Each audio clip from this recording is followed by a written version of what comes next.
Hello friends, public demand पर, बहुत ज्यादा पब्लिक डिमांड पर आज मैं आपके लिए लेके आया हूं अकाउंटेंसी क्लास 12 की प्रोजेक्ट फाइल कैसे बनती है। पहले पेज से लेके आखिरी पेज तक हर पेज का इंपॉर्टेंस, किस पेज पर क्या लिखना है, क्यों लिखना है, उसका मीनिंग और एक्चुअली प्रैक्टिकली हमें लाइव कंपनी के, एग्जिस्टिंग कंपनी की एक्चुअल वैल्यू के साथ उसकी एनालिसिस कैसे करना है, वो इस वीडियो में हम सीखने वाले हैं। देखिए, कुछ बच्चों का तो कहना है कि सर हम अपने सीनियर्स की फाइल कॉपी करके भी आराम से काम चला सकते हैं। नहीं, वो अच्छी चीज नहीं है, आप उससे कुछ सीखेंगे नहीं। मैं वादा करता हूं मेरी ये छोटी सी वीडियो देखने के बाद आपके अंदर कॉन्फिडेंस आ जाएगा और आप कभी भी कॉपी करने की नहीं सोचेंगे, आप खुद फाइल बनाएंगे जिससे आपको बहुत कॉन्फिडेंस मिलेगा और आप एक्चुअली सीखेंगे भी। देखिए, सीबीएसई ने प्रैक्टिकल का मतलब क्या बताया? प्रैक्टिकल मतलब प्रैक्टिकली जो कंपनीज एग्जिस्ट करती हैं उनकी एक्चुअल वैल्यूज को एनालाइज करना। तो हम लोग प्रैक्टिकली करेंगे, कॉपी नहीं करेंगे। तो मैं वादा करता हूं कि इसके बाद आपको कॉन्फिडेंस आएगा, आप खुद बना पाएंगे। नमस्कार, मेरा नाम है Raj Singh, teaching accountancy for last 25 years. मेरा ये ट्रैक रिकॉर्ड है लगातार 11 साल, 2013 से 2024, 100 में से 100 अकाउंट से मार्क्स दिलाने का। लेकिन आज हम बात कर रहे हैं प्रैक्टिकल फाइल की। एक छोटी सी बात बता दूं, ये पूरा क्लास 12 का 20 मार्क्स का प्रोजेक्ट वर्क है। प्रोजेक्ट वर्क में से 8 मार्क्स का वाइवा है, जो जनवरी के मंथ में मोस्ट प्रोबेबली होता है। और एक्सटर्नल एग्जामिनर आएंगे, वो आपकी फाइल भी चेक करेंगे, आपसे फाइल के क्वेश्चंस पूछेंगे। तो जब आप स्वयं खुद अपने हाथों से फाइल बनाएंगे तो आपको काफी कॉन्फिडेंस होगा, आपका वाइवा भी बहुत अच्छा जाएगा। और बाकी पार्ट बी से और कहीं से भी क्वेश्चंस वो पूछेंगे जो आपको आने चाहिए। तो फाइल आप सीखने जा रहे हैं, वाइवा की तैयारी मैं बताऊंगा अगली वीडियो में कि कैसे करनी है। इस वीडियो में प्रैक्टिकल फाइल स्टार्ट करते हैं। दोस्तों, सबसे पहला जो आपका कवर पेज होगा, जो फ्रंट पे दिखेगा, वो ऑलमोस्ट कुछ ऐसा होगा। सबका डिजाइन अलग अलग होता है, मैंने कोई भी एक सैंपल रैंडमली उठा लिया है। आप अपनी कलाकारी दिखा सकते हैं, अपना डिजाइन दिखा सकते हैं। अकाउंटेंसी प्रोजेक्ट फाइल, मैं चाहूंगा यहां पर आप अपना नाम लिखें, रोल नंबर लिखें। यहां पर एक बात देखने वाली है, बच्चे काफी गलती करते हैं। रोल नंबर आप गलती से यार स्कूल का मत लिख देना, सीबीएसई का रोल नंबर है, वो थोड़ा लेट आता है, तो इसको आप ब्लैंक छोड़ दें, जब आ जाएगा तब लिख दें। तो अभी बेशक ब्लैंक छोड़ दें। तो ये हमारा अकाउंटेंसी प्रोजेक्ट फाइल, इस तरह का कुछ कवर पेज हमारा पहला पेज। दूसरा पेज होता है हमारा दोस्तों ये एक्नॉलेजमेंट। एक्नॉलेजमेंट में आप अपने टीचर्स को थैंक्स करते हैं कि उन्होंने ये प्रोजेक्ट बनाने में आपकी मदद करी, आपको बहुत कुछ सिखाया, जिसकी वजह से आप ये फाइल बना पा रहे हैं। थोड़ा बहुत फैमिली वगैरह को, फ्रेंड्स को, जहां से आपने डाटा कलेक्ट करे, उनको थैंक्स कह सकते हैं। तो ये आप अपने स्कूल टीचर का नाम लिखेंगे, स्कूल का नाम लिखेंगे। कुछ लोग प्रिंसिपल मैम का, सर का भी नाम लिख देते हैं, ठीक है। उन सबको आपको थैंक्स कहना है, ग्रेटिट्यूड देना है। ये हमारा एक्नॉलेजमेंट है, ये हमारा सेकेंड पेज है। अगला पेज जो आपकी फाइल में अटैच होगा वो होगा सर्टिफिकेट। सर्टिफिकेट, टीचर आपको सर्टिफाई करेंगे कि आपकी प्रैक्टिकल फाइल सीबीएसई गाइडलाइंस को फॉलो करके अच्छी बनाई गई है, जिसमें कोई गलती नहीं है। और वो नीचे अपना साइन करेंगे। आप डेफिनेटली टीचर सिग्नेचर और उनका नाम, पीजीटी अकाउंट्स ही होंगे, वो सब साइन उनके लिए आप नीचे कॉलम बनाएंगे। ये सर्टिफिकेट है। दोस्तों, एक बात मुझे याद आ रही है, पूरी प्रोजेक्ट फाइल बनाते वक्त आप कोशिश करना कि स्पाइरल ना करवाएं।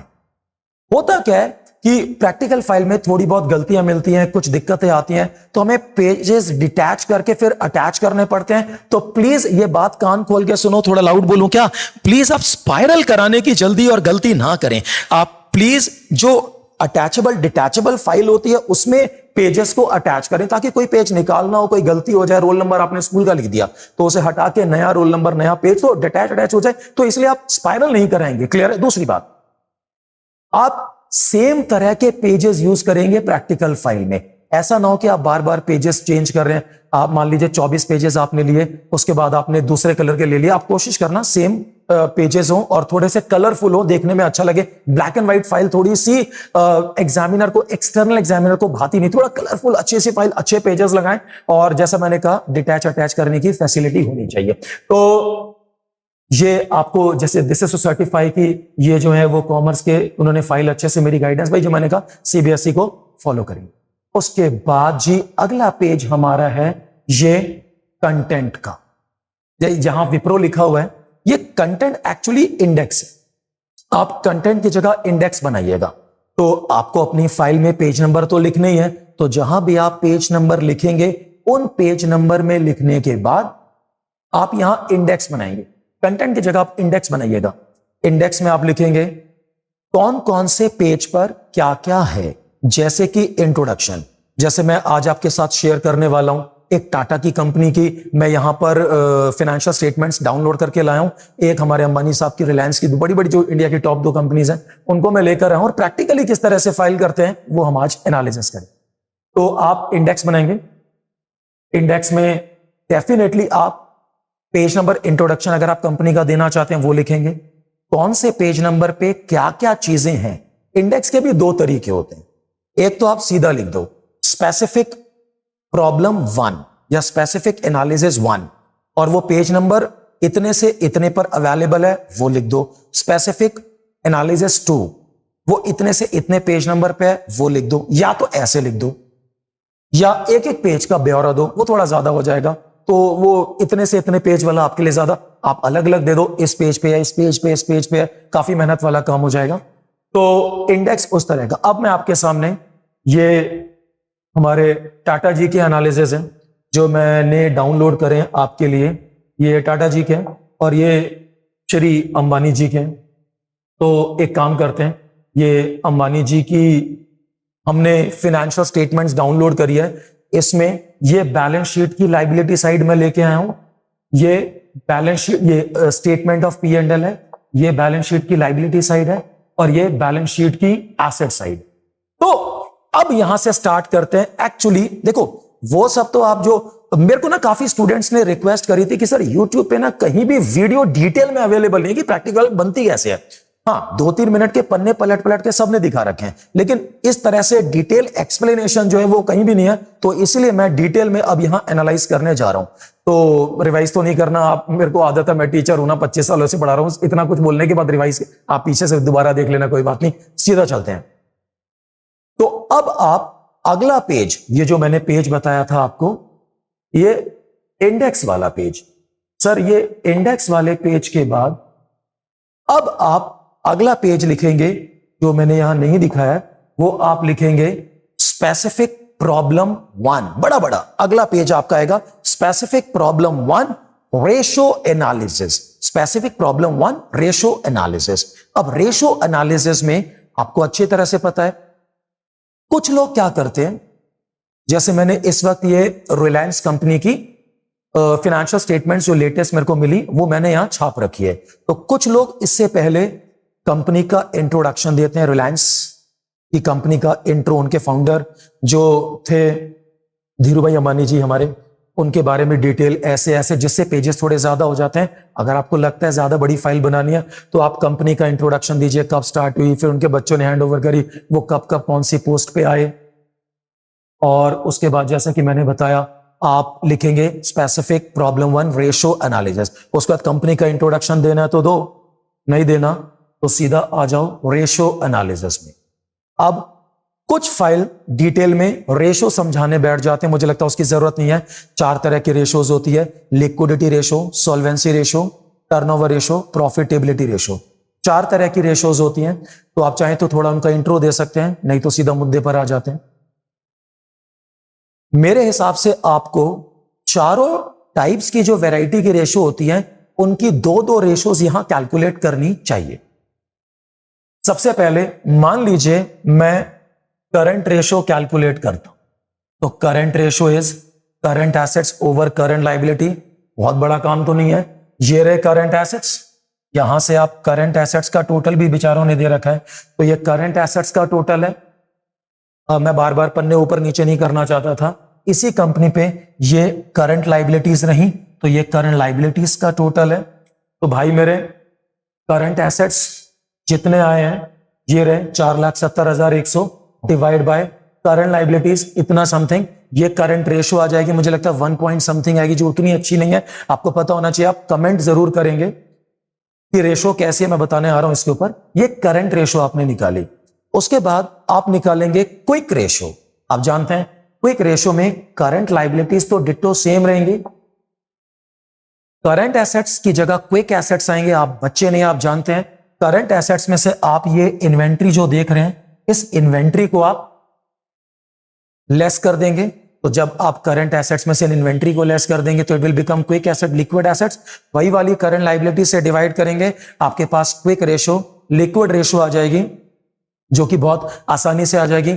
ये लिक्विडिटी रेशो की 2 रेशो निकालने के बाद आप कमेंट लिखेंगे, since ideal current ratio is 2:1, ideal quick ratio is 1:1, और इस कंपनी की क्विक रेशो करंट रेशो थोड़ी कम है, तो हम ऐसा लगता है कि इनकी शॉर्ट टर्म फाइनेंशियल पोजीशन हमारे अमानी साहब की उतनी अच्छी नहीं है।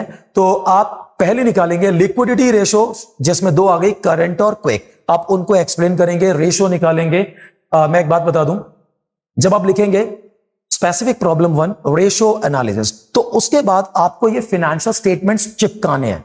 जिस भी कंपनी के आप इंटरनेट से जो मन करे उस कंपनी के डाउनलोड करके आप पेजेस पे चिपका दें, और चिपकाने के बाद ये current assets, current liabilities, current ratio, quick ratio, liquidity ratio उनके कमेंट करेंगे। अब चलते हैं दूसरी रेशोज पर।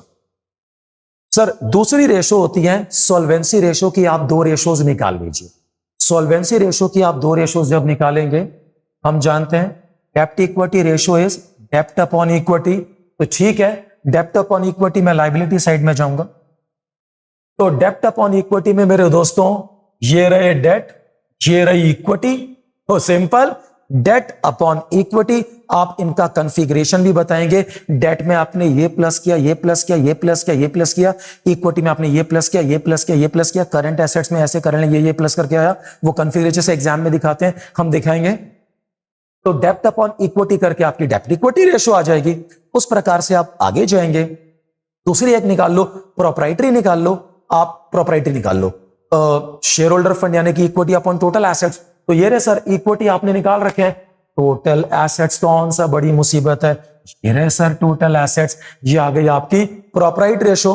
2 डेप्ट इक्विटी रेशो और प्रोप्राइटरी रेशो के साथ आप सॉल्वेंसी रेशो के कमेंट्स लिखेंगे कि आइडियल रेशो इतनी होनी चाहिए, इनकी अगर अच्छी आई है तो अच्छी है, आइडियल से बेकार आई है तो लॉन्ग टर्म फाइनेंशियल पोजीशन बेकार है। आप इस तरह के कमेंट करने में तो माहिर हैं आप। तीसरी है टर्नओवर रेशो। मेरे दोस्तों ये वीडियो ज्यादा ज्यादा फ्रेंड्स तक शेयर कीजिएगा, सबको बता दीजिएगा। ये मुझे लगता है यूट्यूब पे मैंने तो नहीं देखी, मेरे दोस्तों ने, स्टूडेंट्स ने मुझे बताई है, तो उन्होंने मेरे को बताया कि सर ये उतनी डिटेल में अवेलेबल नहीं है, तो पहली बार मैं ऐसी वीडियो लेकर आ रहा हूं। तो ज्यादा शेयर करना, ताकि मैं और ऐसी वीडियो जो अकाउंट्स की कहीं नहीं वो आपके लेकर आऊं। ज्यादा दोस्तों शेयर करूंगा, इन्फॉर्म जरूर करना दोस्तों। चलिए अब अपन करते हैं टर्नओवर रेशो। कोई भी 2 टर्नओवर रेशो आप निकाल के इस कंपनी की टर्नओवर की पोजीशन बता दीजिए। जैसे सबसे फेमस वही inventory turnover ratio, cost of goods sold या cost of revenue from operation upon average inventory. Sir average inventory तो आप यहीं से देखेंगे, इसमें अगर आप देख सकते हैं एवरेज इन्वेंट्री तो यहां से दिख रही है, opening inventory plus closing inventory divided by 2, तो एवरेज आ जाएगा। Cost of revenue from operation के लिए मुझे आपको रेवेन्यू स्टेटमेंट ऑफ पी&एल दिखाना पड़ेगा। सर ये रहा statement of P and L. Cost of goods sold आपको निकालना पड़ेगा। या तो आप एक काम करो, रेवेन्यू फ्रॉम ऑपरेशन में से ग्रॉस प्रॉफिट माइनस कर दो, वो भी निकालना पड़ेगा। या फिर एक काम करो, ओपनिंग स्टॉक जो हमने ओपनिंग इन्वेंट्री देखी plus purchases plus direct expenses minus closing inventory करके कॉस्ट ऑफ गुड्स सोल्ड बहुत आसान है, अपॉन एवरेज मैंने बताया, उससे निकाल लो। एक ट्रेड रिसीवेबल टर्नओवर रेशो निकाल लो, credit sales upon average receivable. Average receivable तो वहां से सीधा पता चल जाएगा, मैं भी दिखाता हूं। और क्रेडिट सेल जैसा आप देख सकते हैं, revenue from operation note number 25 में जाना पड़ेगा, वहां आपको पता चल जाएगा कितनी कैश सेल्स है, कितनी क्रेडिट सेल्स है। तो वहां से आप क्रेडिट सेल्स को पिक करेंगे, एवरेज रिसीवेबल बैलेंस शीट में जाएंगे, जो हमारे एसेट्स हैं उनमें आप देख सकते हैं, जो ये तो लाइबिलिटीज है मेरे भाई बंधु सखा तुम ही हो। तो ये जो हमारे ट्रेड रिसीवेबल्स हैं आप देख सकते हैं, इनका ओपनिंग और क्लोजिंग डिवाइड बाय 2 आप कर लेंगे तो आ जाएगी। तो एक आपने निकाली मेरे भाइयों क्या कहते हैं इन्वेंटरी टर्नओवर रेशो, एक आपने निकाली ट्रेड रिजल्ट, उनकी पोजीशन आप बता दीजिए। आप सबसे कीमती चौथी और आखिरी आप निकालेंगे प्रॉफिटेबिलिटी रेशो। कोई भी 2 रेशो निकाल लो। ग्रॉस प्रॉफिट में थोड़ी मेहनत करनी पड़ेगी, नेट प्रॉफिट रेशो निकाल लो, आसान है। आरओआई निकाल लो, आसान है, थोड़ी कम मेहनत। Net profit upon revenue from operation into 100। आपको स्टेटमेंट ऑफ पी&एल दिखाई दे रहा है, तो इस स्टेटमेंट ऑफ पी&एल में net profit, sir ji profit of the year यहां साफ दिखाई दे रहा है, ये रहा profit upon revenue from operation into 100। कितनी आसानी से आगे नेट प्रॉफिट रेशो। आरओआई निकाल ले। Net profit before interest tax dividend upon capital employed. Sir capital employed के लिए मुझे बैलेंस शीट पे जाना पड़ेगा। ये अगर आप लाइबिलिटी साइड से निकालेंगे तो सिंपल है, लॉन्ग टर्म लाइबिलिटीज और शेयर होल्डर फंड, यानी कि डेप्ट प्लस इक्विटी उस साइड से आ जाएगी आपकी। कैपिटल एम्प्लॉयड एसेट साइड से निकालनी है तो ही कौन सा बहुत बड़ा, ये हमारी जो नॉन करेंट एसेट्स है इसमें वर्किंग कैपिटल ऐड करेंगे तो वो आ जाएगी। तो इस तरह से ना आपकी रेशियो एनालिसिस का पूरा चैप्टर भी रिवाइज होगा, बहुत कॉन्फिडेंस, बहुत कुछ सीखने को मिलेगा। अब आप चलेंगे मेरे दोस्तों स्पेसिफिक प्रॉब्लम 2 पर। स्पेसिफिक प्रॉब्लम 2 की अगर हम बात करें तो स्पेसिफिक प्रॉब्लम 2 और आप लिखेंगे कैश फ्लो स्टेटमेंट्स। आप कंपनी की यही बैलेंस शीट और statement of P and L वहां चिपकाएंगे, फिर आप कैश फ्लो स्टेटमेंट्स बनाएंगे। तो कैश फ्लो स्टेटमेंट्स आपको बनाना आता है, accounting standard 3 revise, cash from operating activity, investing activity, financing activity. ये सब करने के बाद आप उसके वो ज्यादा नहीं 2-3 पन्नों में कैश फ्लो स्टेटमेंट्स आपको बनाना आता है तो आप बना ही लेंगे, आप अच्छे स्टूडेंट्स हैं तो कैश फ्लो स्टेटमेंट्स बना के उसकी कैश की पोजीशन दिखा देंगे। एक बात कहनी थी, आप कोशिश करना कंपनी की सेगमेंट रिपोर्ट जरूर कहीं ना कहीं से हो। सेगमेंट रिपोर्ट कोई बहुत बड़ी चीज नहीं है, कौन कौन से सेगमेंट्स में क्या क्या प्रॉफिट लॉसेस हैं, कौन कौन से सेगमेंट में क्या क्या परफॉर्मेंसेस हैं, वो सब आप सेगमेंट रिपोर्ट में थोड़ा सा दिखा सकते हैं। उससे सेगमेंट डिफरेंट सेगमेंट्स की प्रॉफिटेबिलिटी रेशियो निकाल दो, काम आसान हो जाए। दैट्स चलिए, उसके बाद लास्ट में आपको लिखना है मेरे मित्रों बिब्लियोग्राफी। बिब्लियोग्राफी मतलब किस किस से आपने कहां से सोर्सेस, किस सोर्स से आपने ये डाटा इकट्ठे करे। सबसे पहला तो सबका गुरु एक ही है, इंटरनेट। इंटरनेट से आपने यूट्यूब से मेरा आप यूट्यूब कहां से आपने डाटा कलेक्ट करे, फैमिली से, फ्रेंड से, टीचर्स को मत भूलिएगा, आप उनका नाम जरूर लिखो, निश्चय हमेशा दीजिएगा। तो मेरे दोस्तों ये मैं आपके लिए वीडियो लेकर लाया था, अब तो खत्म हो गई, जिसमें आप प्लीज अगर आप चाहते हैं कि कोई भी ऐसा टॉपिक जहां आपको दिक्कत आती है अकाउंटेंसी क्लास 12 11 में, आप कमेंट सेक्शन में लिखिए, उसके लिए मैं आपको वीडियो अवेलेबल कराऊंगा। तब तक के लिए thank you so very much, God bless you, all the best for your exams, thank you.